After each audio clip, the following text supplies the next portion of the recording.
mga kapirata, bali ngayon ay papasok tayo. Grabe yung ano, yung traffic ko. Parang malilate tayo ngayon. Pero wag naman sana. So yung topic natin yan is yung mga bagay na hindi mo na mararanasan ngayon, na nararanasan natin dati.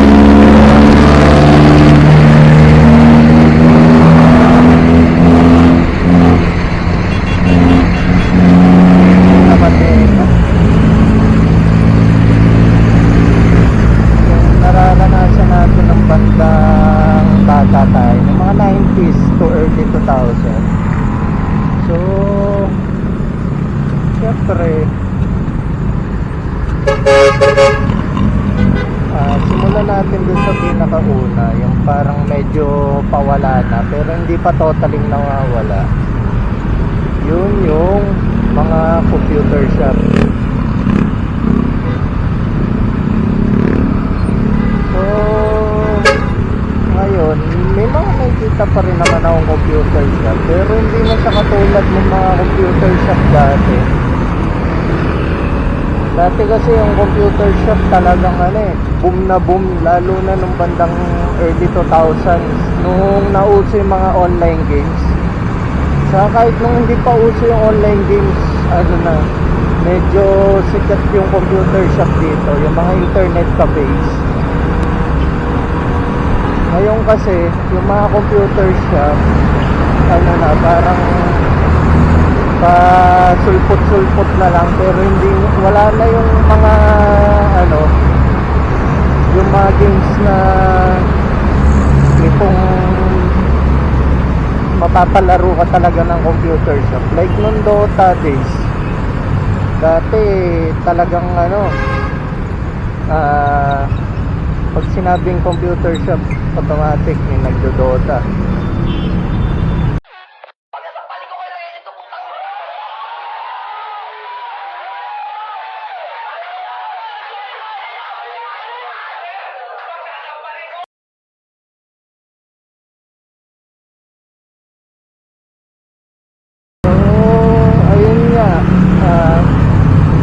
Dati yung computer shop ay yung mga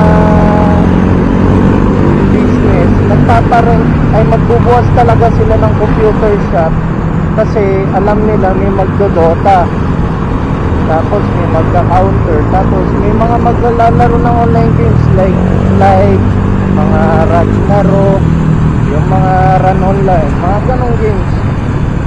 Pero ngayon, di ba, marami na silang kakompetensya kaya medyo hindi na talaga yung computer shop.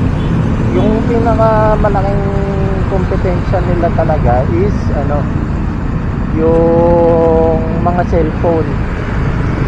Simula nung nagka-cellphone na may internet, parang tumumala yung computer shop. Lalo na nung lumabas yung mga smartphones, kasi kesa nga naman mag-rent ka sa computer shop, pwede mo nang i-rent na lang pwede ka na lang maglabas sa cellphone, tapos doon ka mag-search. Tapos sa mga laro, yung mga online games dati na mga online games dati sa PC, malalaro mo na rin siya sa cellphone katulad nung Ragnarok. Yun, malalaro mo sa PC yun. Yung Dragon Nest dati nilalaro ko yun sa PC, pero ngayon sa na lang, cellphone na lang. So yun, hindi na tayo mag-visual dun sa computer. Mag-move on na tayo sa next natin. Siyempre, nabanggit na yung cellphone. Pag-usapan naman natin yung yung texting dati, saka yung mga plan sa cellphone. Wala na ngayon nun. Pero dati, boom na boom yung only text. Tapos, bukod sa unlimited, syempre, nauso yung mga eyeball nun, yung mga ilan eyeball na ngayon hindi mo na mararanasan. Dati parang ano eh, natural lang sa amin na pumunta ng mga EV, yung makipag-meet. Ngayon nakapunta ka pa naman sa mga ano, sa mga EV na yan, pero hindi na ano eh, hindi na siya katulad dati na madali lang yung pag sinabi ko sa group, ano, sa clan, nakakasabi ay makakapunta ka na ng EV pag nag-set sila. Ngayon yung mga EV parang more organized na, unlike dati na basta-basta lang iset tapos kung sino pupunta yun. Ngayon ano eh, parang kuwari sa pagpumunta ako ng ano nung 3DS parang meet up, ano yun, yung Nintendo 3DS, nung time na yun kausuhan pa ng Nintendo 3DS, para nag-set yung Pinoy Animal Crossing ng ano, ng EV para doon sa laro, para makapag-trade nga ng mga gamit. Tapos yun, pumunta kami, pero hindi siya katulad doon dati. Buti bad trip nga ako nung pumunta kami doon kasi parang ano eh, hangin lang kami ng tropa ko, hindi kami ano, parang wala nag-approach, parang tipong nandun ka lang. Tapos walang, hindi ano, parang yung nag-organize na event for profit lang talaga, para nagbenta lang siya ng mga card niya.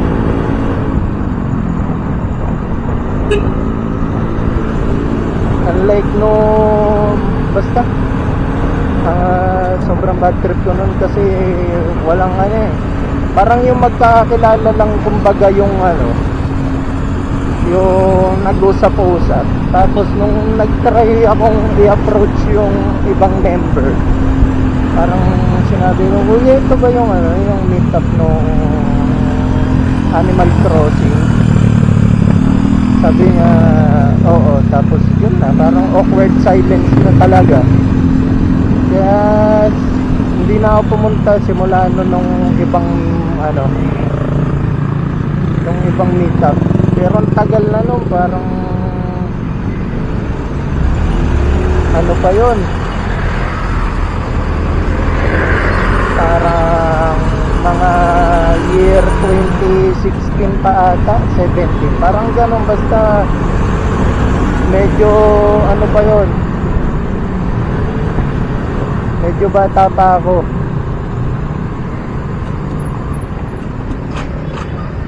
Eh dati puting pag ano, pag pumunta kami ng EV, automatic ano, kuwari may mga nakaka-chat ka doon.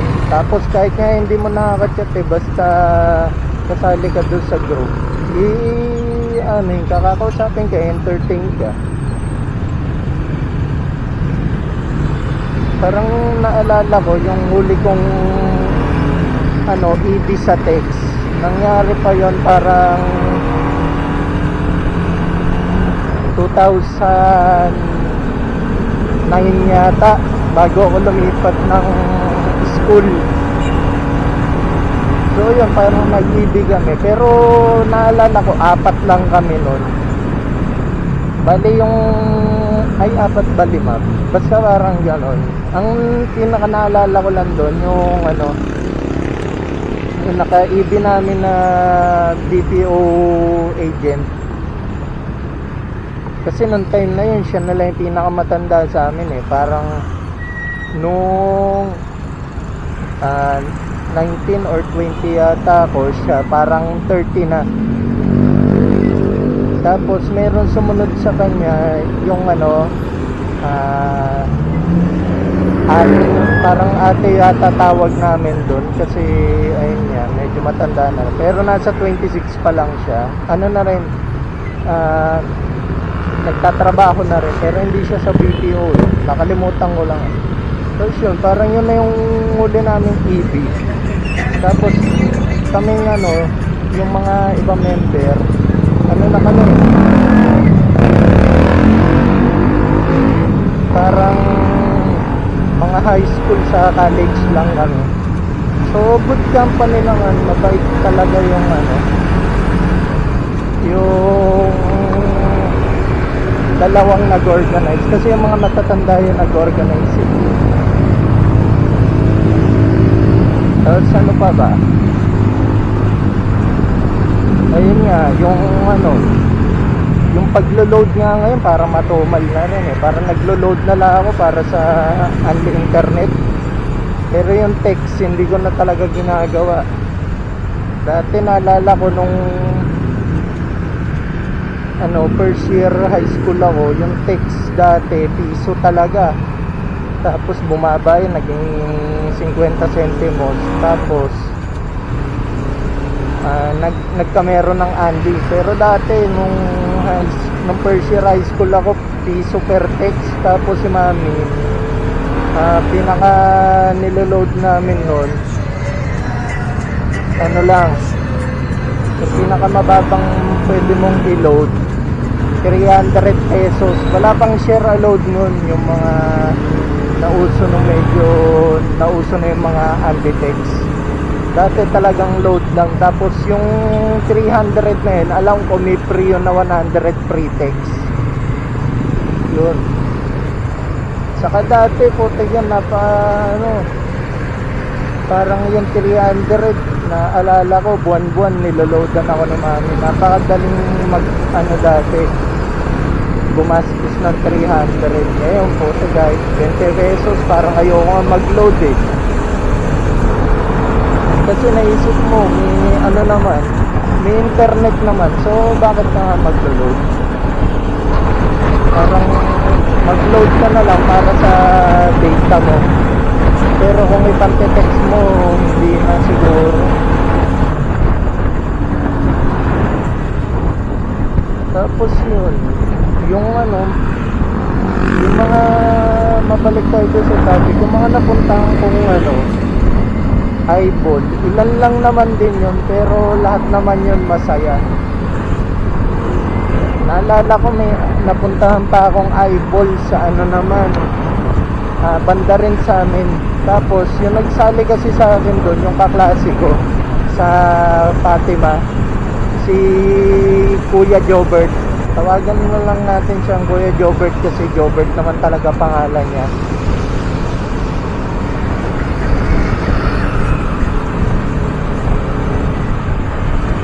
So ayun,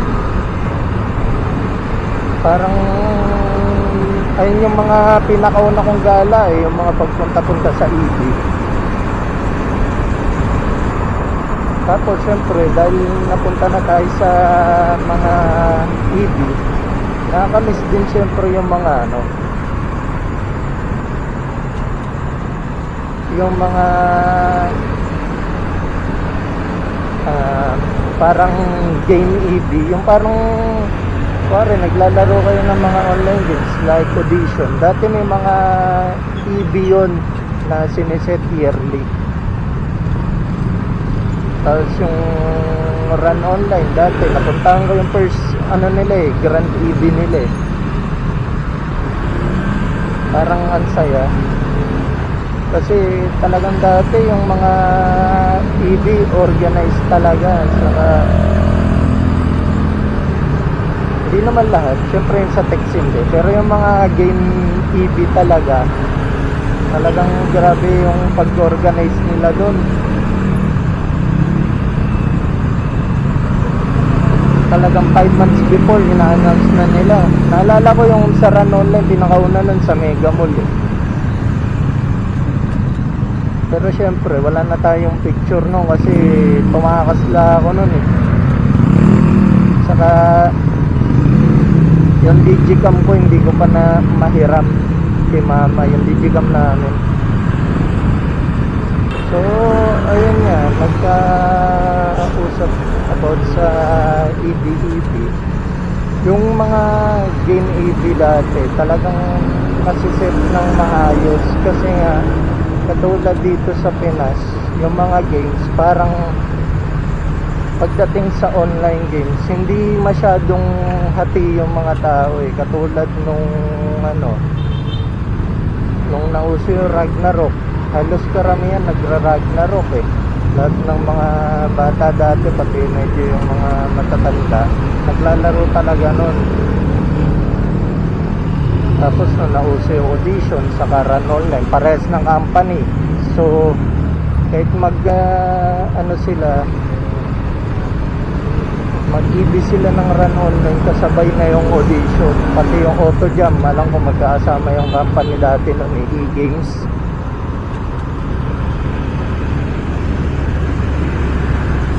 Tapos bukod pa doon, ano pa ba yung mga na-miss ko dati? Siguro na-miss ko dati yung mga seasonal na laruan.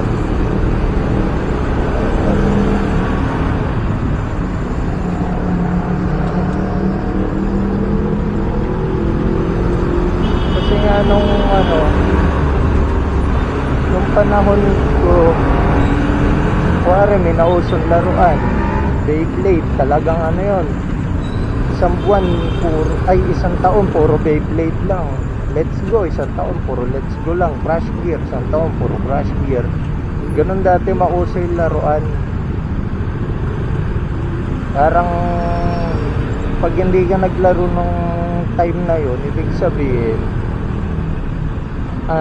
hindi ka parang hindi ka updated. Ay, traffic.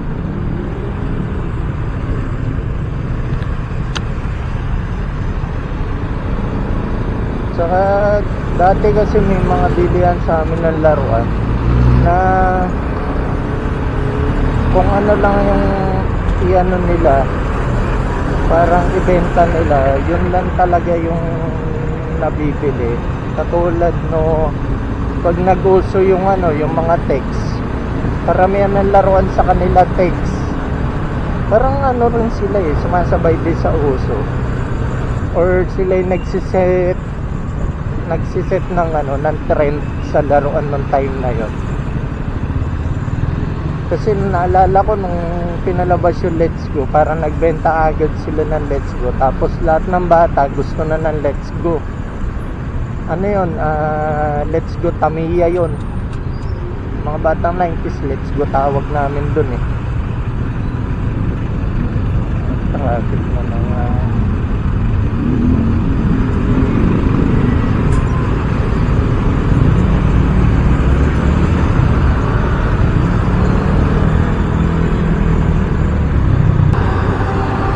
tapos naalala ko may mga times na talagang sila yung nagpapauso ng mga laruan. Katulad nung pag nag-post sila ng trompo, hindi naman uso ng time na yun ng trompo, tapos bigla na lang mauuso kasi may bumiling isang bata, tapos yung isang bata nakita doon sa isang bata, para may mga kalaro, syempre nagyayaya din sila, bili kayo trompo, laro tayo na ito, mga ganon. Tapos naalala ko pa one time nakita namin yung Beyblade, napanood namin sa TV, tapos bumili kami, sabay-sabay ring kami. Kaya dati boom na boom yung mga bilihan ng laruan. Ngayon hindi na masyado parang paramihan ng kong laruan na lang pan display na lang Kaya nung time na niyaya akong maglaro ng Tamiya ulit nung tropa ko, si Bal, si Janine, ayun, napabili talaga ako ng Tamiya Pero yung Beyblade hindi ko pa alam kasi medyo hindi ko na bet yung mga itsura nila. Parang gusto ko talaga sa Beyblade yung mga Gen 1 pero medyo sikat na sikat talaga yung ng Beyblade ngayon mas sikat pa siya sa Tamiya para mas matunog pa yung pangalan niya. Yung mga hindi na sumikat ulit na laruan, naalala ko Crash Gear, yun hindi na sumikat yun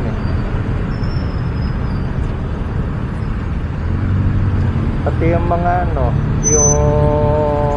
Yu-Gi-Oh! Dati, naalala ko, bumili rin kami ng deck ng cards dun eh. Pagandahan kami ng mga laman ng deck eh. Pero peking Yu-Gi-Oh! Lang yun syempre. Tapos nung medyo palaos na yung Yu-Gi-Oh! Ginawa na rin namin text yun eh. So, saan na ba yung mga na-miss ko? Mga bagay na wala na. Siguro ano pa ba? Kasi yun, naalala ko yung mga comics. Ngayon puro comics na lang sa America na lang yung meron. Yung DC saka yung ano, saka yung Marvel. Pero dati nung panahon ko, nung batang bata pa ako, kasi nung bandang second year high school ako, doon na nagsimulang malaos talaga yung comics eh. Parang wala nang nagbebenta, wala nang ano, wala ka na makikita sa mga bangketa. Pero dati talaga mahilig ako sa comics. Parang nahilig ako mag-drawing dahil sa comics. Pero ayun nga, nung second year high school ako, na operahan kasi ako sa bandang Tenga. Eh nung time na yun, hindi pa uso yung mga tablet, wala pang cellphone na nun, na katulad ngayon. Dati cellphone nun talagang pang text lang, tapos kung may malalaro ka, Space Impact lang, Snake. So yun, ang hinanap ko talaga dati no, na nasa hospital ako, ano talaga, comics talaga, kasi mahilig nga ako mag-drawing noong time na yun eh. Pero dati si daddy wala nang mahanap, talagang sabi niya sinuyod na daw niya yung mga bilihan dati niya ng comics, wala na siya mabili.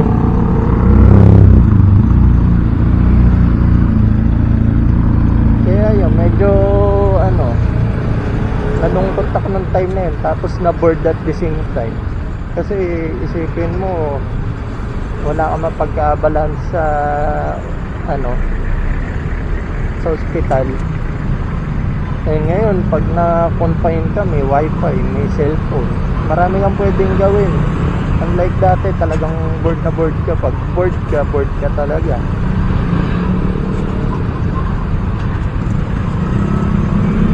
Grabe, nagbanggaan yata.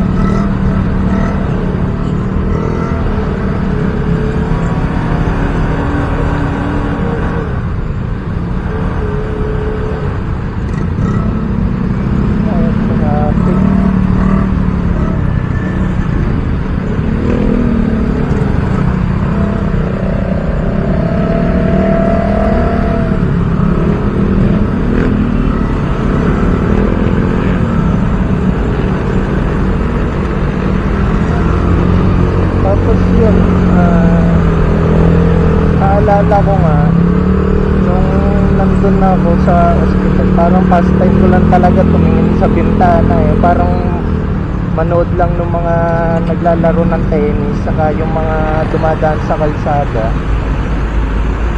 Nakwento ko na yun sa previous vlog ko, kaya kami nakita kami kung ano-ano dun eh. Tapos ano pa ba? Siguro yun lang yung ko, yung mga na-miss ko. Kasi yung mga Yahoo Messenger, hindi ko naman masyado na-miss yun eh. Pero yung na-miss ko siguro doon nung time na yun, yung yung parang cam to cam nun dati. Kasi dati ang hirap ng ang hirap mag webcam, tapos swerte ka pag nakachempo ka ng ng bet na bet mo dati noon sa chat, tapos naging kayo. Tapos meron pa doon, naalala ko, naipag cam to cam ako, pero hindi ako nagbubukas ng cam. Parang hinihintay ko lang magbukas yung makaka-chat ko ng cam. Tapos parang binibait ko lang sila. Ewan ko kung trip ko no, parang pag nagbukas na ng cam, inaano ko na, kinaklose ko na yung chat. Parang tinitignan ko lang itsura nila, kung sila talaga yung nasa cam. Tapos kung kung talagang hindi sila yung scam,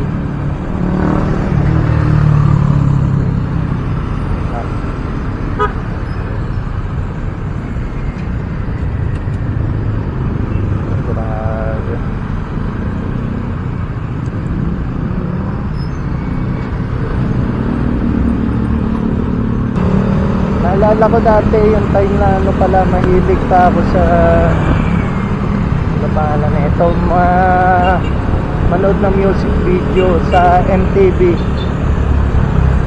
Dati mahilig talaga akong manood sa MTV saka sa Mix.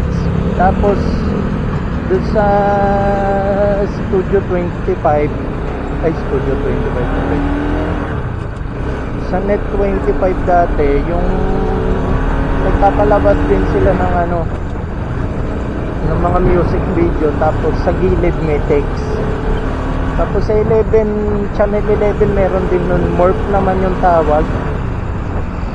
Saka B channel, yung sa B channel, ayun, habol ko lang yun. Kasi dati iba yung feeling pag nakapanood ka ng ng music video sa TV. Unlike ngayon, napakadali ng i-YouTube, kaya nawawala na yung exciting factor Pero dati talaga, pag napanood mo sa TV yun, parang iba yung saya kasi minsan yung ibang kantang favorite ko, bihira ako mapanood Kaya pag sinalabas doon, parang feeling ko napaka-special ko. Pero wala, hanggang doon na lang, hanggang memories na lang yun. Kasi ngayon ang dali nang hanapin ng mga kanta talaga Parang i-type mo lang yung lyrics sa internet, malalaman mo na kung ano title niya. Kahit nga minsan yung iham mo lang, kasi dati may ginagamit ako, iham mo lang yung para maghaham ka lang. Tapos i-check nila doon kung ano yung patunog. So yun, hanggang dito na lang talaga guys. Kung umabot ka sa part ng video na to, mag-like ka naman, sa mag-subscribe. Sige na, bye na.